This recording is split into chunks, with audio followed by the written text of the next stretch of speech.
Oke, udah dulu ya, udah malam, dadah. Oke, dadah. Sehat-sehat ya semuanya. Dadah, see you. Juga, see Dadah. you.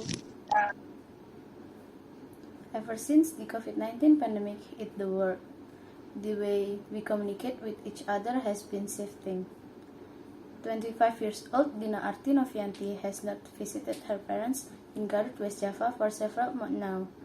However, she has been calling her parents more frequently compared to before the pandemic. Dulu kan waktu aku masih bisa curi-curi waktu buat pulang, ya udahlah video call-nya paling 1 minggu tuh bisa 3 kali. Sekarang tuh kayak setiap ada waktu aku jadi video call sama keluarga aku karena ya udah nggak bisa. With the pandemic showing no sign of receding in the near future, we are still likely to rely on virtual meeting to interact with others. However, some limitation may keep us from regularly communicating with our loved one, such as signal disruption. Biasanya orang-orang tuh kalau misalkan di video call mereka tuh nggak bener-bener banyak yang diceritain tuh, karena kita juga harus gitu, kita tuh harus adjust waktu kita kan. Misalkan ya udahlah video call ya, hayo gitu kita video call. Tapi kadang-kadang mereka ada interupsi apa. Tapi kalau misalkan ketemu langsung, itu tuh mau nggak mau pasti ya kesannya tuh beda. Mau nggak mau apa yang lebih gimana ya, lebih anget aja gitu loh. Kalau ini tuh cuman sekadar ya udahlah gitu video call, terus diceritain apa aja, kayak cuman highlightnya doang gitu yang mereka ceritain. Psychologist Baby Jim Aditya is aware of the drawback of virtual meetings. She explained that there was no energy exchange during virtual interactions. Karena dalam pertemuan virtual memang emosi berupa ekspresi terlihat, tapi rasanya kurang. Ya. Dan dalam komunikasi kan kita tahu bahwa komunikasi itu bukan hanya verbal atau kata-kata. Non-verbal message also play a role in our communication, include hand gesture, face expression, tempo, intonation, articulation, and accent. Kalau secara virtual mungkin ada yang terdistorsi ya dari semua tiga itu. Mungkin karena jarak ya, karena mungkin jaringan tidak begitu sempurna sehingga ekspresi itu tidak seluruhnya tertangkap misalnya, atau gesture nggak seluruhnya kelihatan kan.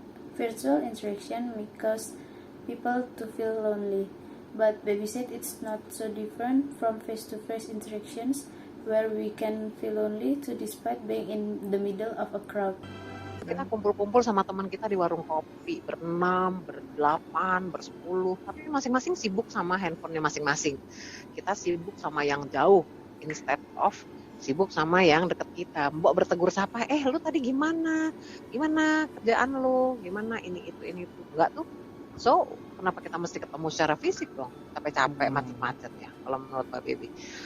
Dan actually at the end kita merasa we are so lonely gitu, lonely in the crowd. COVID-19 has not only shifted the way of communication, but also our daily habits. Before the pandemics, dia was a frequent coffee shop visitor.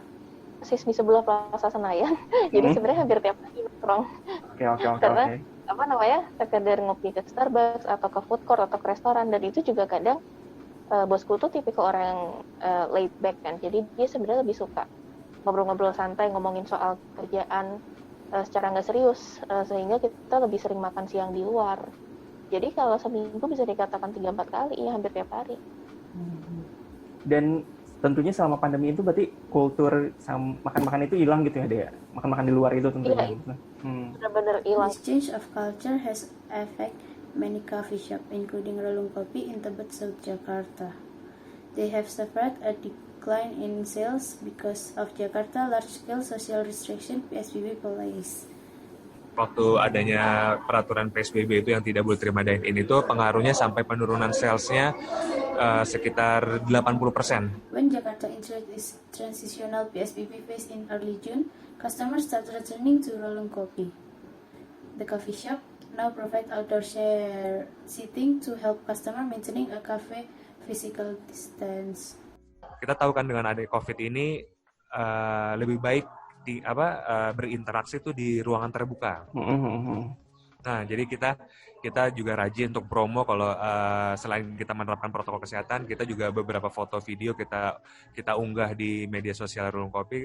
Kalau ini loh beberapa spot di Rulung Kopi yang banyak sirkulasi udaranya, yang banyak ruangan terbukanya dan ruangannya spesies juga di indoor. Kita kasih lihat foto atau apa yang berjarak, jadi orang mudah-mudahan merasa nyaman, tidak takut untuk datang ke Rulung Kopi, dan kita mastiin orang yang di Rulung Kopi itu harus memakai masker, kita pengecekan suhu tubuh, sanitizer.